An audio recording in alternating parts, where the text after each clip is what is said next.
Jika engkau tidak bisa menyampaikan pemahamanmu kepada orang lain, perlu dipertanyakan, jangan-jangan engkau sendiri belum paham. Aja si Rendel belum paham berarti kan. Jadi kata Tuhan, "Wahai hambaku, aku benar-benar mencintaimu."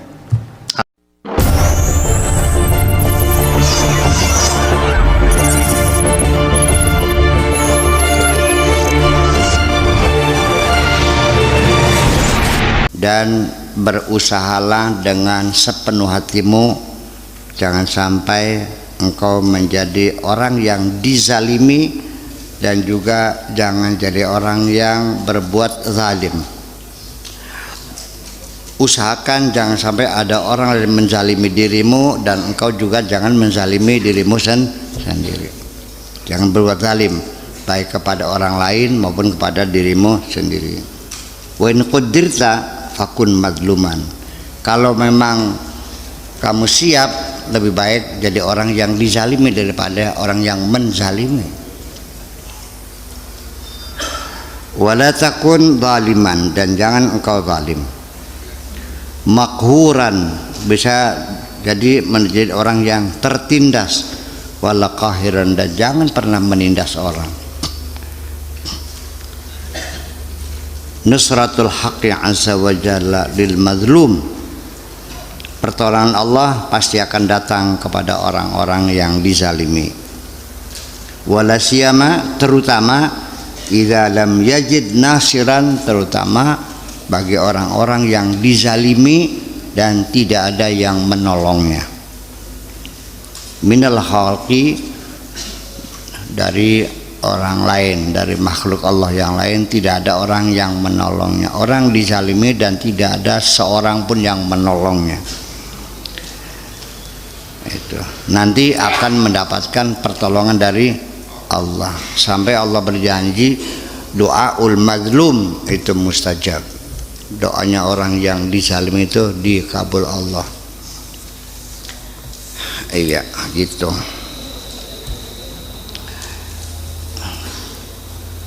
Nabi sallallahu taala alaihi wasallam anhu qala idza tulima man lam yajid nasiran, ketika ada orang dizalimi lalu dia tidak menemukan orang yang menolongnya ghairul haqqi, selain Allah subhanahu wa taala azza wa jalla, fa innahu yaqul, maka Allah akan berkata kepada dia,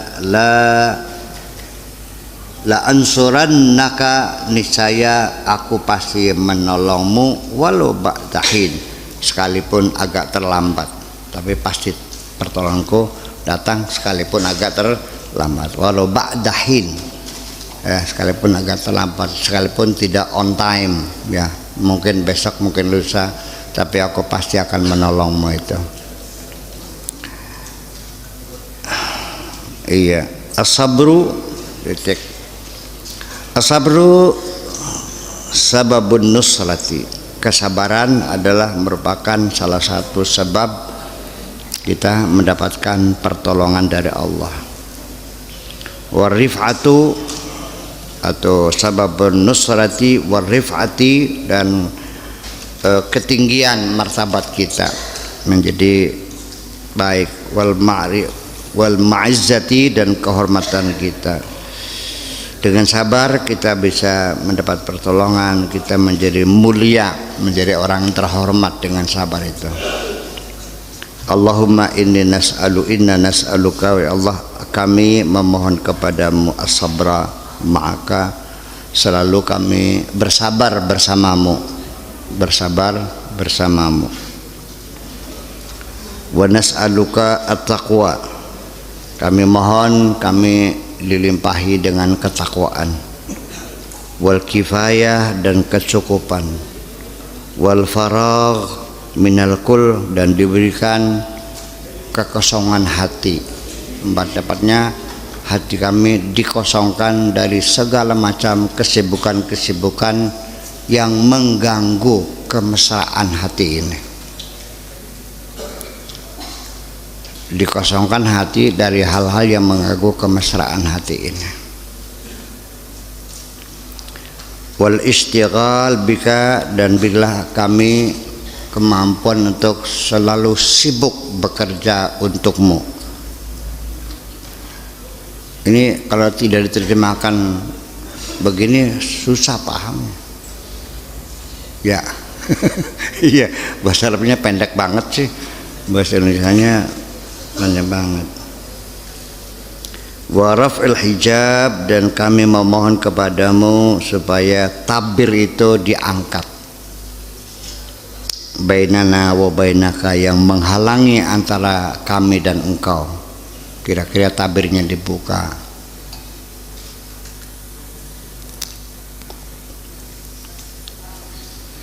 Titik irfa'ul wasaita, angkat saja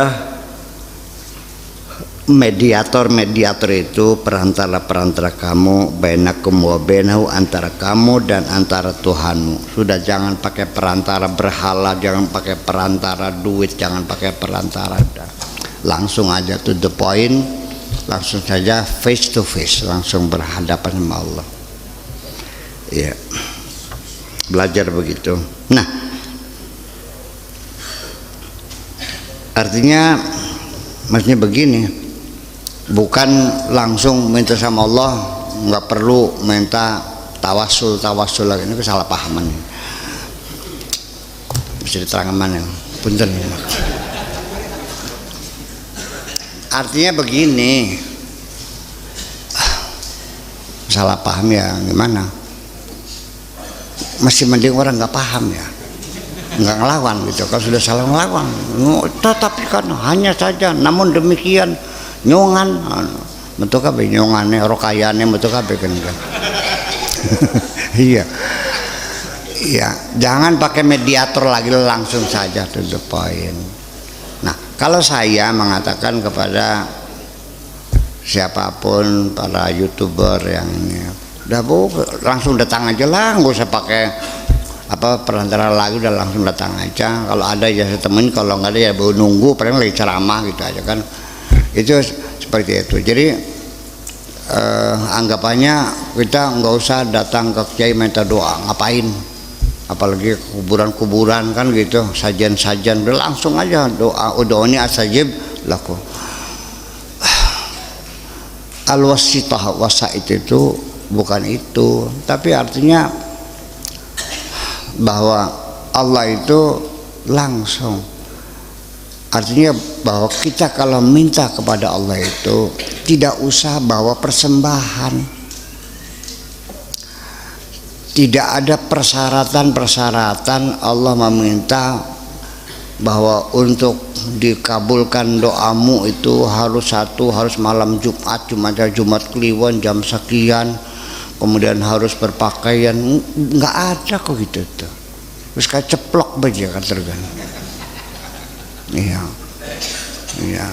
Ya kalau kamu ngelamar kerja atau ikut tender, kan persyaratannya melampirkan KTP, NPWP, kan begitu.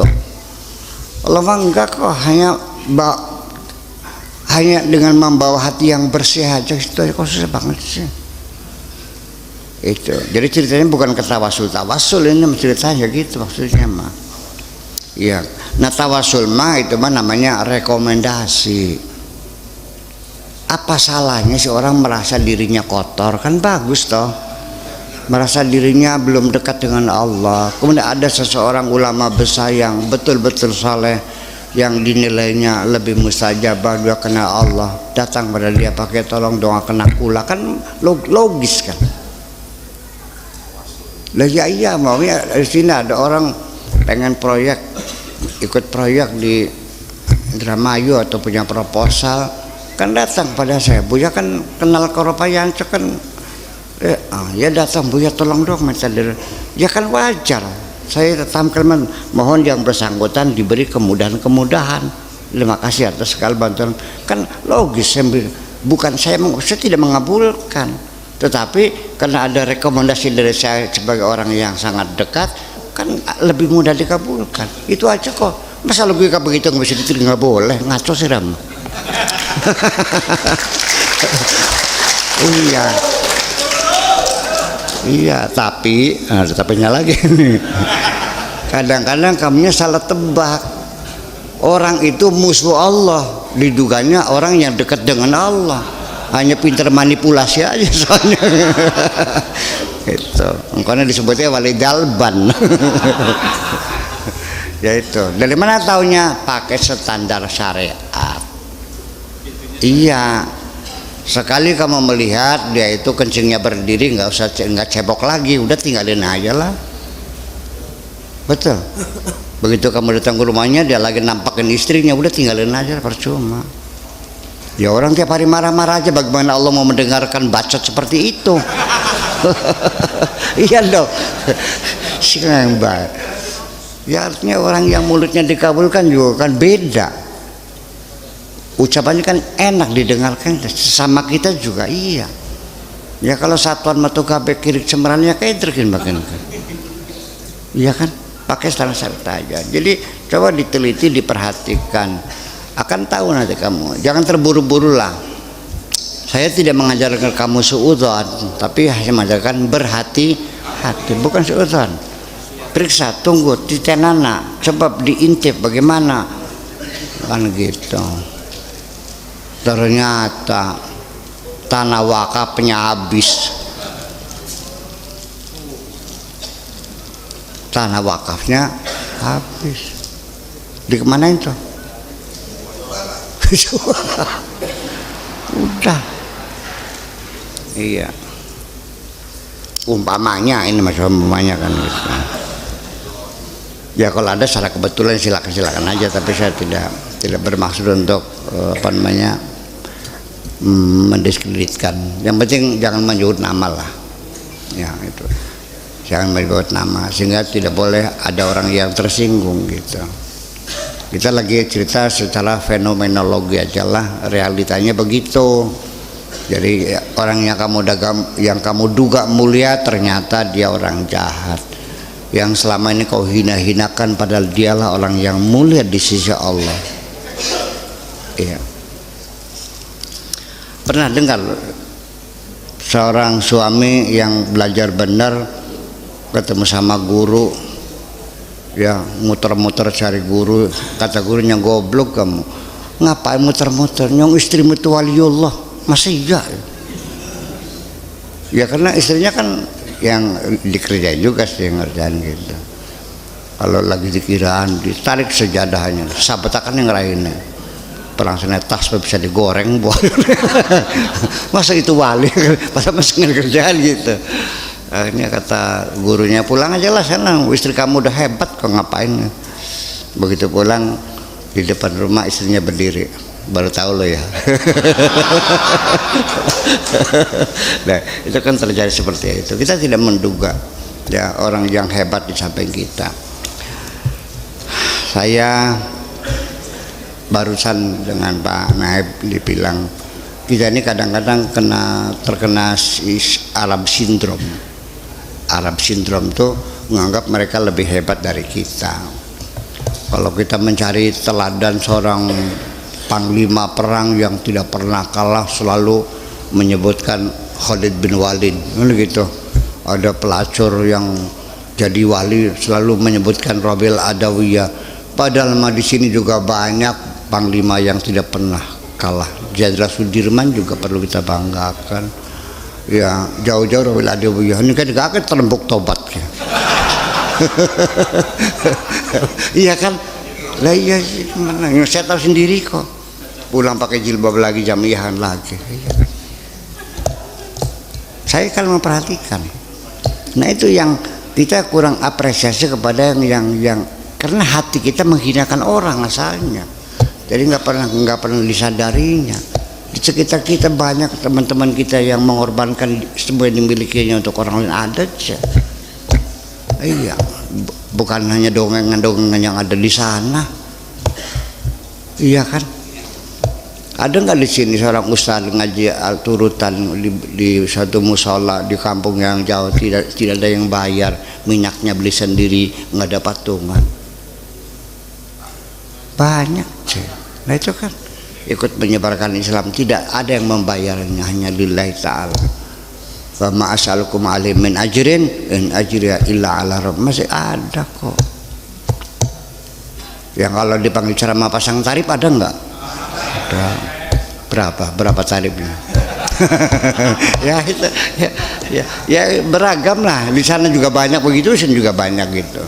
Tidak artinya kita nggak usah jauh-jauh lah mencari kemuliaan jauh-jauh. Di sini juga banyak. Asal kita teliti aja.